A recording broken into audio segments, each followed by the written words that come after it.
Halo, assalamualaikum. Kembali lagi dengan saya Wijaya. Kapan lagi ada smartwatch dengan looks premium seperti ini?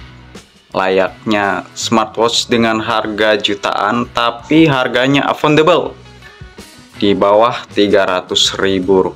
Yes, inilah Z83 Max, sebuah smartwatch dengan build quality yang cukup oke ya, tapi harganya masih cukup terjangkau. Mau tahu selengkapnya? Inilah full review dari Z83 Max. Check this out.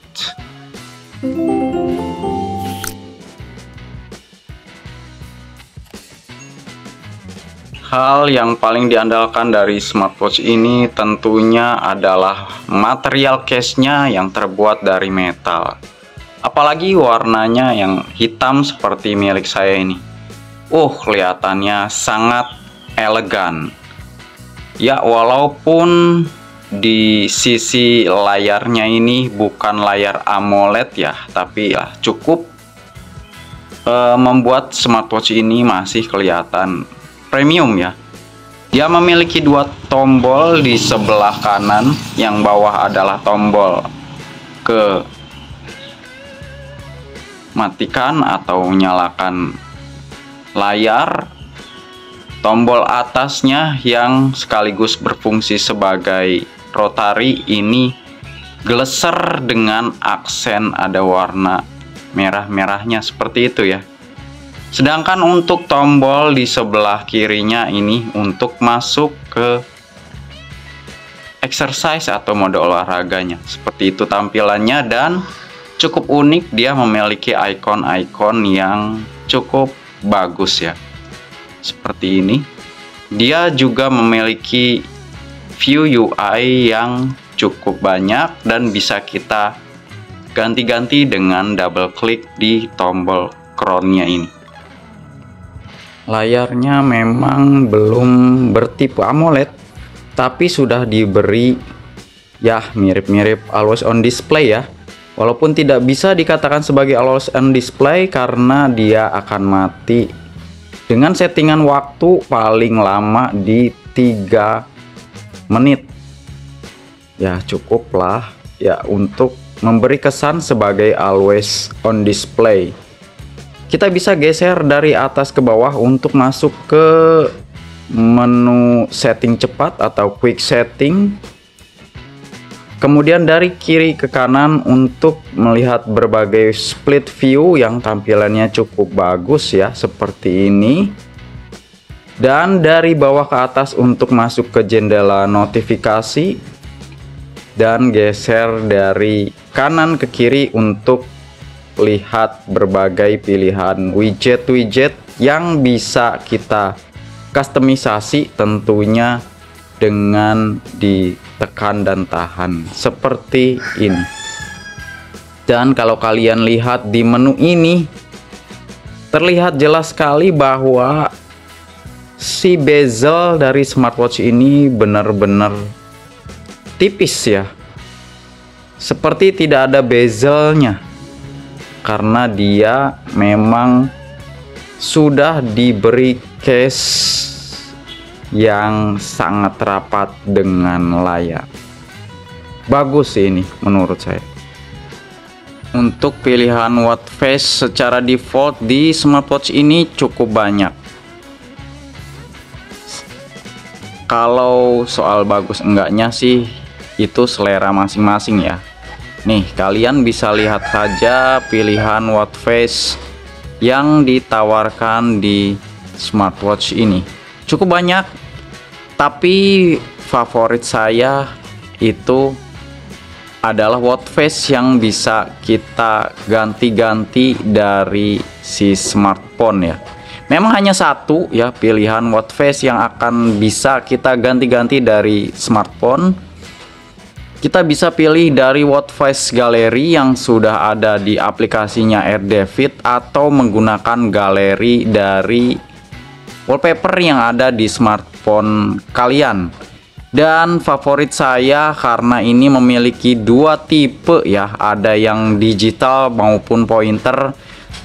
Favorit saya jatuh pada watch face dengan model pointer seperti ini, dengan wallpaper yang saya bisa dapatkan di sosial media. Jadi tampilannya benar-benar memanjakan mata dari smartwatch ini. Keren sih, ini saya suka banget sih. Jarang-jarang ada smartwatch yang bisa memberikan pilihan pointer di watch face galeri yang dari galeri smartphone ya. Rata-rata hanya ada yang digital ya, walaupun si pointernya ini atau jarum jamnya ini tidak bisa kita ganti ya, warna-warnanya hanya warna putih. Jadi kalau kita pakai wallpaper putih maka ini akan jelek terlihatnya. Tapi ya kita bisa banyak cari wallpaper jam yang proper untuk smartwatch ini.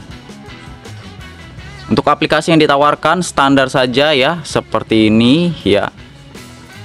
Ada tentunya kontak favorit, exercise atau mode olahraga, catatan aktivitas, ada sleep monitoring, musik untuk atur ya, kontrol musik di smartphone ya. Kemudian ada heart rate, blood pressure yang merupakan fitur gimmick ya, SPO2, dan ada info notifikasi dari berbagai sosial media. Untuk style ini adalah view UI yang bisa kita gunakan double klik juga untuk ganti-gantinya. Ada asisten ya, seperti asisten Google Assistant, informasi cuaca, latihan pernapasan. Ada kalkulator juga standar ya. Kemudian ada kamera shutter, button, QR code untuk ke sosial media, timer, stopwatch, find phone, motion track ini untuk kontrol ke aplikasinya untuk lokasi ya. Kemudian ada alarm, altitude pressure, female untuk kewanitaan, dan setting ya. Tidak ada kalender di sini, tapi kita bisa akses dengan cara swipe dari kiri ke kanan untuk melihat tampilan kalender secara split view di sini ya. Nah, namun untuk di aplikasinya tidak terlihat ada kalender di sini. Kita bisa menggunakan crown atau geser seperti biasa. Tidak ada yang istimewa dari pengaturan di smartwatch ini, kecuali dia bisa diatur waktu dan tanggalnya secara manual di smartwatchnya. Jadi bagi kalian yang belum punya smartphone, ini bisa digunakan ya. Tidak perlu disinkronkan ke aplikasinya di smartphone. Ini sudah bisa berfungsi layaknya jam secara normal. Ya, itu aja yang fitur spesial yang ada di menu setting-settingnya. Dia sudah memiliki bahasa Indonesia ya, sudah bisa dibuatkan password ya. Dan di sini juga sudah ada pengaturan untuk aktif dan nonaktifkan raise to wake-nya. Untuk pengaturan waktu mati layarnya, dia bisa diatur sampai ke never ya. Tapi ya ini tidak rekomendasi untuk dipakai karena akan membuat baterainya semakin boros. Jadi seperti ini penampakan si smartwatchnya di pergelangan tangan saya, 16 cm. Agak kelihatan tebal, tapi bagi saya ini sudah cukup pas ya, sesuai selera aja sih. Dia raise to wake-nya akan tetap aktif walaupun kita mengaktifkan always on display ya. Di beberapa smartwatch kalau always on display-nya nyala, biasanya raise to wake-nya gak bisa digunakan. Kalau ini masih tetap bisa kita gunakan. Dan fitur yang kadang jarang kita temui adalah backup mati. Ditutup layar untuk mematikan si layarnya. Hal yang paling tidak menyenangkan dari smartwatch ini adalah tentang ketahanan daya baterainya nih. Ya, dengan skema penggunaan saya, raise to wake aktif, AOD mati, notifikasi hanya WhatsApp saja dengan intensitas yang cukup tinggi ya. Tidak ada penggunaan mode olahraga dan juga fitur pemantauan kesehatan ini nonaktif, baterainya hanya bertahan di 2 hari. Di hari ketiga sisanya hanya 25%. Praktis kita harus ngecas di hari ketiga. Baterainya hanya 300 mAh, tapi kalau menurut saya ini sangat tidak hemat sekali ya. Untuk mengecasnya kita bisa tempelkan magnetic chargingnya dengan tanpa pin ya. Ya, jadinya ngecasnya jadi cukup lumayan lama dibandingkan dengan menggunakan pin magnetik. Tapi untungnya dengan tidak adanya pinnya, jadi kita tidak perlu menjaga kualitas pinnya agar tidak berkarat, sehingga pengecasan akan tetap aman. Kalau skema penggunaan tanpa notifikasi dengan skema yang pertama tadi ya, ini baterainya bisa bertahan 4 hari, cukup impresif. Jadi ya, fitur notifikasinya harus kita off-kan untuk menjaga baterainya tetap aman di 4 hari. Bagaimana menurut kalian? Apakah ini cukup untuk penggunaan kalian sehari-hari?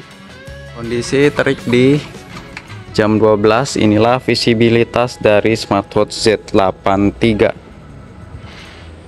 Kalau dari pandangan langsung ini masih cukup sangat jelas ya, dengan brightness yang ditingkatkan di paling paling tinggi. Di kamera memang agak sedikit meredup ya, tapi kalau terlihat mata langsung ini masih sangat cukup jelas, masih proper sih menurut saya. Sedangkan untuk sertifikasi ketahanan airnya dia di IP68 ya. Jadi harusnya sih aman lah kalau kena cipratan hujan. Tapi saya tidak menyarankan smartwatch ini ya dibasah-basahi ya, karena masih kurang percaya dengan sertifikasi yang hanya IP68. Kalau sudah 3 ATM baru kalian bisa coba-coba deh bermain air di smartwatchnya. Masuk ke menu olahraga, kita bisa akses dari aplikasi ya, dengan menekan tombol crown ya untuk masuk ke mode exercise, atau kita bisa juga menggunakan tombol fisik di sebelah kiri ini yang bisa kita klik untuk masuk langsung ke mode olahraganya. Dia belum built-in GPS ya, jadi kalian tetap harus menggunakan GPS dari di smartphone ya. Nah, tampilan untuk menu olahraganya ya, kita coba yang lari ya. Cuma seperti ini saja ya, ada informasi step, kilometer, kalori, dan heart rate. Kalau kita geser ke arah dari kanan ke kiri ya, tidak ada satupun menu yang bisa kita akses ya. Dan di sini tidak ada menu atau informasi waktu saat kita di mode olahraga. Jadi untungnya ini ada always on-nya ya, walaupun always on-nya tidak selalu aktif terus ya, ada batasan waktunya. Lumayan untuk sebagai informasi waktu saat kita di mode olahraga ya. Jadi saya sarankan kalau kalian menggunakan mode olahraganya, maka always on-nya silahkan kalian aktifkan ya. Untuk keluar kita tinggal swipe ke arah kiri atau kanan ya. Seperti itu aja tampilan mode olahraga di smartwatch ini. Selanjutnya kita akan coba tes sederhana ya, bagaimana keakuratan dari sensor heart rate yang dimiliki dari si smartwatch ini. Saya menggunakan oximeter sederhana. Apakah ini ada selisih perbedaan yang cukup signifikan? Ya, di oximeter sudah keluar. Ya, di sini terlihat ya perbedaan antara 1 sampai 2 poin antara oximeter dengan si smartwatch. Selanjutnya kita coba blood oksigen ya. Di si smartwatch ini juga dia ada sensor ya untuk mengetahui apabila smartwatchnya ini tidak digunakan dengan benar saat penghitungan SP2 atau heart rate ya. Jadi akan ngeblok ya, tidak akan menghitung kalau si smartwatchnya tidak digunakan dengan benar. Kita tunggu ya, SPO2 ini cukup lama. Ya, ini udah keluar ya 96 dan dia berhenti ya, cuma sekali penghitungan ya. Di sini dengan si oximeter tidak terpaut cukup jauh ya, hanya 1 poin. Namun ini hanya pengujian sederhana ya teman-teman, jangan dijadikan acuan dari catatan kesehatan kita ya. Lebih baik menggunakan alat yang lebih proper. Untuk konektivitasnya dia menggunakan aplikasi AirDavid ya. Dan pengaturan apa saja yang bisa kita lakukan di aplikasinya ya. Di sini ada pengaturan untuk mengaktifkan notifikasi yang bisa masuk ke smartwatch-nya. Kalian bisa atur aplikasi apa saja. Kemudian untuk remote kamera, find device, sedentary reminder ya, drinking reminder juga ada di sini pengaturannya. Kemudian ini bisa kita atur reminder modenya, ada screen illumination, ada vibration only ya. Jadi ini kita gunakan untuk kita lebih hemat penggunaan baterai ya. Kemudian alarm clock reminder ini bisa diatur di sini, motion gesture-nya ya di sini. Rest wake-nya juga ada pengaturan waktunya ya, aktif dan non-aktifnya. Kemudian screen off time bisa diatur di sini, heart rate monitoringnya bisa kita aktifkan all day ya, dengan waktu dan frekuensi yang bisa kita atur di aplikasi AirDavid. Kemudian ada pengaturan cuaca, kontak favorit, dan ini adalah card back, itu ya untuk kita mengatur NFC yang bisa kita masukkan ke si jamnya. Jadi harusnya sih jam ini bisa digunakan untuk membuka ya kunci dari pintu yang memiliki sistem NFC. Dan selanjutnya ini adalah pilihan watch face, galeri watch face yang ada di aplikasi AirDavid. Semuanya gratis dan cukup banyak ya. Ada model pointer dan ada juga model yang digital seperti ini ya. Dan seperti yang saya katakan di awal, saya lebih suka menggunakan dari foto galeri smartphone kita karena dia memiliki 2 mode ya, tipe digital dan juga tipe pointer. Di tipe pointernya ini juga ada pilihan dari scale stylenya ya. Dan seperti inilah notifikasi yang masuk dari smartwatch ini ya. Di sini ada informasi dari nama sosial medianya, kemudian ada nama pengirimnya, dan sayang sekali ya untuk tulisannya ini terlalu kurang bagus ya, dan dia tidak bisa digulir ya. Jadi informasi yang disampaikan di notifikasi smartwatch ini cukup sedikit ya teman-teman, kurang asik sih kalau menurut saya. Biasanya di smartwatch lain bisa digulir sampai ke 3 layer, tapi di sini tidak bisa. Dan kita akan coba saya mengkoneksikan menggunakan smartphone dari Realme, dan kalau ada panggilan WA akan seperti ini ya.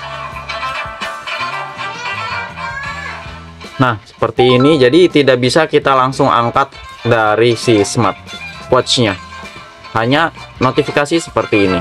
Oke, jadi demikian full review dari smartwatch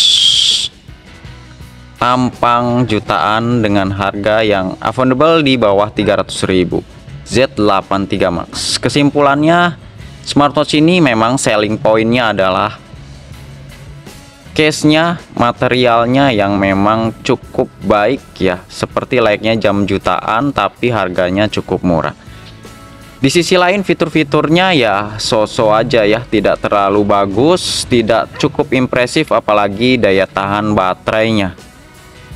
Satu hal yang perlu dinotis ya, kalian kalau ingin membeli smartwatch ini, kalian siapkan dana 20.000 lagi ya untuk ganti strapnya, karena strap bawaannya sih menurut saya kurang bagus sih.